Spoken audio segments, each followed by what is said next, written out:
Alam mo, ang maging OFW, ang isa sa pinakamahirap na desisyon na gagawin mo sa buhay mo kung mag-a-abroad ka. Dahil kailangan mong mangibang bansa para sa pamilya mo.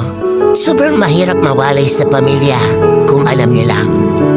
Bawat minuto, bawat oras, bawat araw at bawat taon na hindi mo sila nakakasama.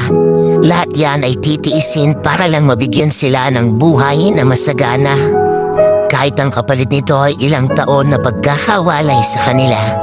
Mahirap talagang maging OFW dahil lahat ng okasyon sa buhay mo habang nasa ibang bansa ka ay hindi mo sila makakasama. Nariyan ang graduation day, ang Pasko, bagong taon, at marami pang iba. Mag-isa mo itong haharapin.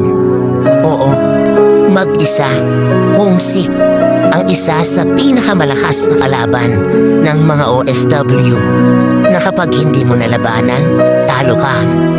Kailangan pag nasa ibang bansa ka, may baon kang 1 toneladang pasensya at gabundok malakas ng loob.